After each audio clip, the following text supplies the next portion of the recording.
the fam, that's what they call me.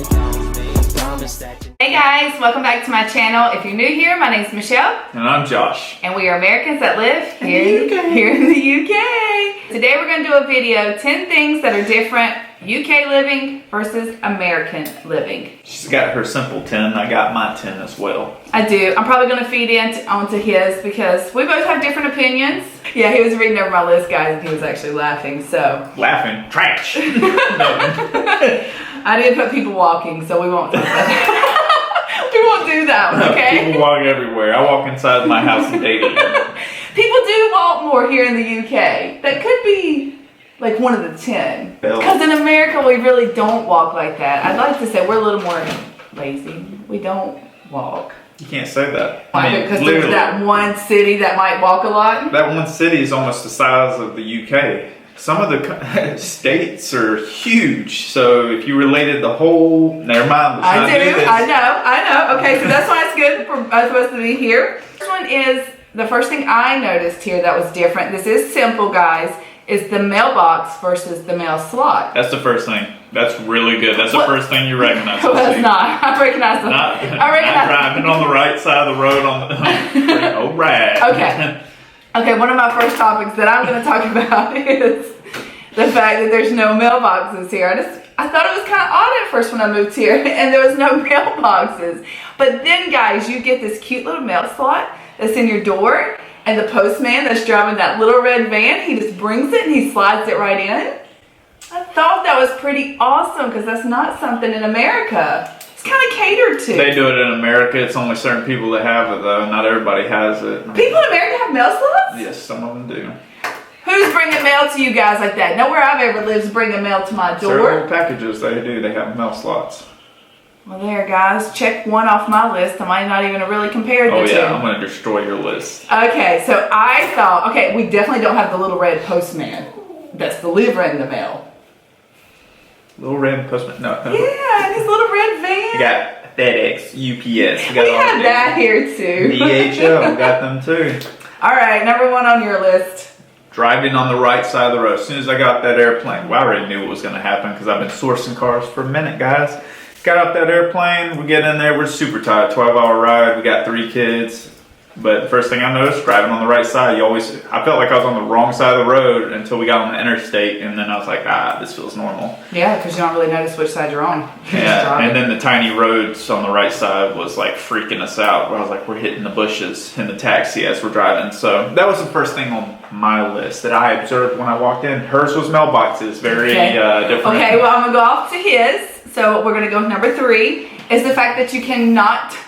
You stole my No, it's going off of what you're saying. It was on my list. So number 3 would be the fact that you can't turn right on red here. And for the longest time I wanted to, even though we both sat into the vehicle orientation, for a long time I asked him while we're sitting there, I'm like, babe, it's clear. Like, you sure I can't turn right on red? And he's like, no, Michelle. And I was like, okay, so then can I turn left on red? Because that's what would make sense in the UK. And he's still, no, it's just all illegal.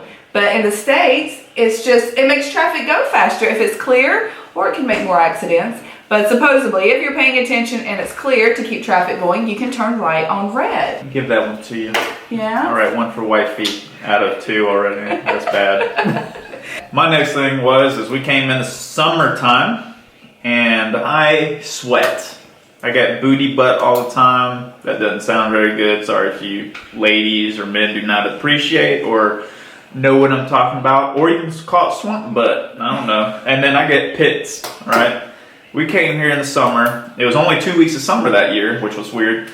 And no air conditioning. I thought I was gonna die, and I was freaking out, and I was sitting in cold water in the bathtub to cool off the whole time. And my wife would come and get me and be like, you gonna get out? And I was like, nah, it's pretty chill as in here. I'm not moving. So air conditioning was the second thing. Yes. You can buy air conditioning units, but then we're gonna go into one of my big pet peeves here. Yeah, you can buy the little portable ones that you can stick in. Okay, or just talk about now. Well, see, I was seeing up with him. Yeah, you can buy the little portable ones that you can sit into your bedroom, which we have in our bedroom, and it kind of only really gets that 12 by 12 room cool. But guys, it is an option. But here's the other one. My car doesn't have AC. Never ever owned a car that doesn't have AC. Didn't even know they made cars. Yeah, in the States, the only way if you don't have air conditioning in a car is if it just breaks. Yeah, that's probably just because it gets so hot. But honestly, here, guys, it gets pretty hot here, even if it's just for 2 months. Yeah, it's just you climatize to this weather, so it doesn't matter if it wasn't originally hot. As soon as you've been here a year or two, you climatize, your body gets used to it. And it's always usually chill or cool breeze and everything, and summer hits or whatever, you just bake, and it's not even that hot outside. I try to take long trips in my car because mine's the mommy car. It's a diesel, it gets like 45, 50 miles a gallon. It is a mama's car. Plus she speeds, so we gotta take it away. Oh, stop. But so everybody wants to pile in my car, and if it's 100 degrees, I'm like, guys, the only AC you're getting today is to roll down the windows. Okay, so number 5 on the list is the garbage disposal. Guys, mine are simple, okay? You need to get out the video. You're done. It's something simple, guys, but it's still not something that the UK has that America does have. I didn't say these were going to be the greatest, guys. I could sit here and do 100 for you. I mean, we can do a part 2, but Oh man, oh my god, they're gonna destroy you on that one.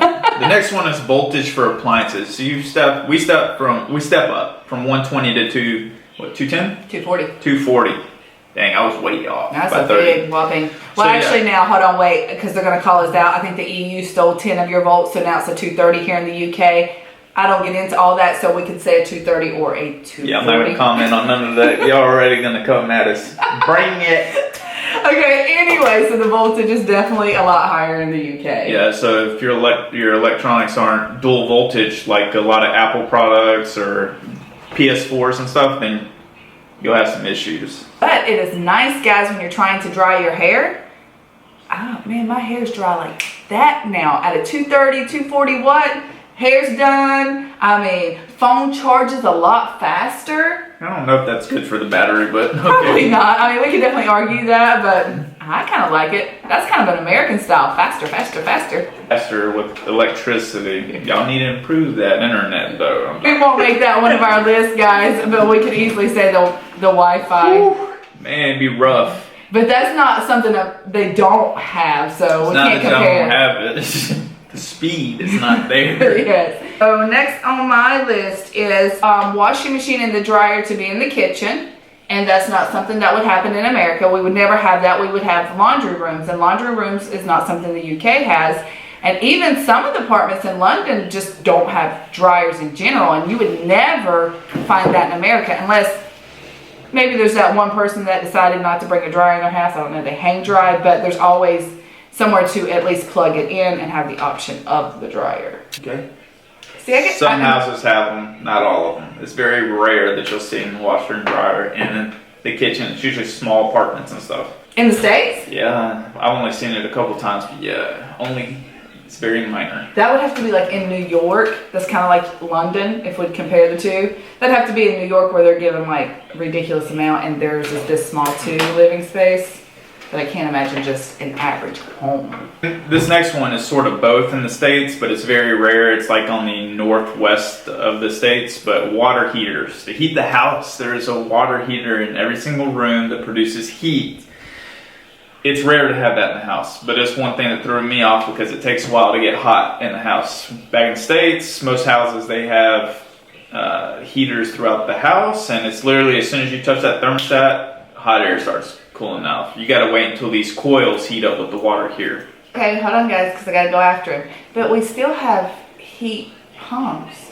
Not gonna get trashed by that, but we do not have these little converters everywhere in our house. The radiators, yeah, Yeah. we definitely don't have radiators. They're in older homes back in the States, but no. No, they're not running through, and through the home. Usually it's central air and central heat. Right. It's not water. Right, okay. Now I understand what you're saying. But I was thought you were talking about like the heat pump or the water pump that's outside.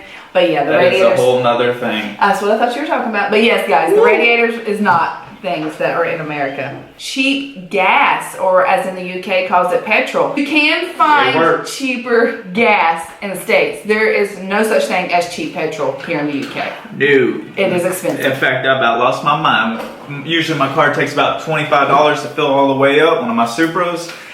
The first time I filled it up on the UK government, I about lost my mind. It was like 80 pounds, which is, when we first got here, I think it was 110, 115 bucks, and I was freaking out. No, not cheap gas at all. Not, and I could not, like if I brought my Tundra over here and filled it up on the economy, it probably cost me $200, $300. Yeah, so you can't find it, guys, and we've been all over the UK, and there's just not cheap petrol anywhere in the UK. Gas over here is on another level, and y'all are going by what, liters or whatever? Yeah. We go by gallons, Yeah. by what, 4 pounds a liter or something like that. And that took me a while to read because I was trying to tell him, I was like, okay, that's about stateside, that's normal pricing, and then he kept telling me, you do understand that's a liter, not a gallon. And I was like, no, I don't understand. Why would it be in liters and not gallons? Oh, yeah. Oh, it's super expensive. So yeah, petrol versus gas prices. Yeah, that's why y'all have diesels and we're driving around homes on the road that are huge V8s and everything, is because, man, we don't have to pay for what y'all do in gas. What y'all are paying in gas, literally we get a big old V8 that guzzles gas for 12 miles to a gallon.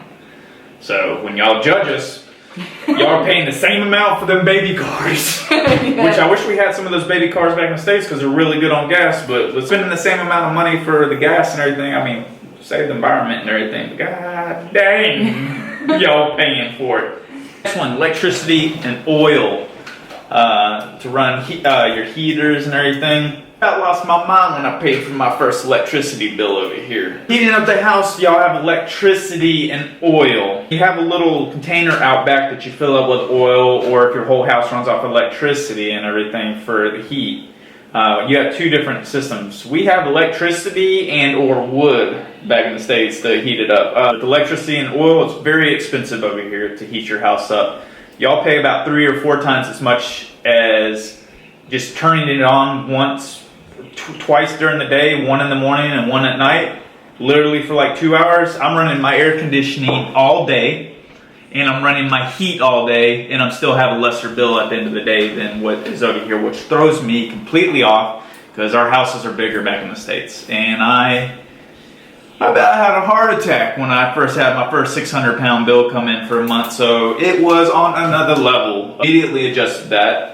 Everybody started walking around with little lanterns in my house and everything to make up those costs that I was not paying attention to. So, And honestly, it's about 3 times more here in the UK. And that might be, like you said, because we're not heating with oil where they are heating with oil. yeah, oil or your electricity. Electricity still have, and get this, we had solar panels on the house that we were in. So, I don't know what we were doing. I think we were doing something else, or what. I don't know what was going on. It was on another level. No, because we were walking around the house even cold. Something we would constantly do in the States cost us 600 pounds here. Back in the States, my electricity would probably been 134, 100, Yeah. $100, 134, which, what is that? It's like 99 pounds, 98 pounds Yeah. for the month. For No. twice the size of a house in Yeah, America. and constantly running through the day and night.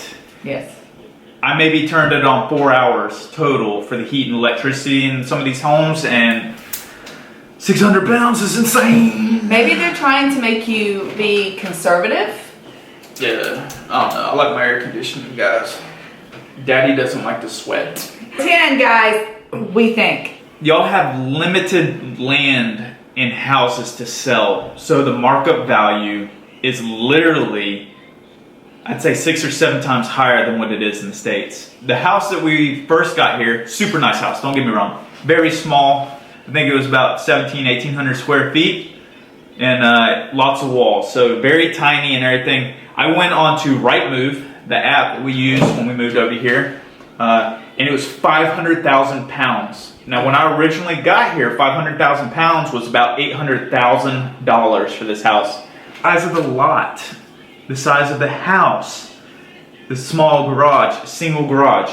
That price that I spent or was paying, which my mortgage for that house was about $1,350 a month, pounds, not dollars, pounds. That's $1,900 a month for this little home. That same amount, I could go back to the States and I could buy, I don't know, an $800,000 home, 5,000 square foot home, easy, yeah. with large land, 3-car garage.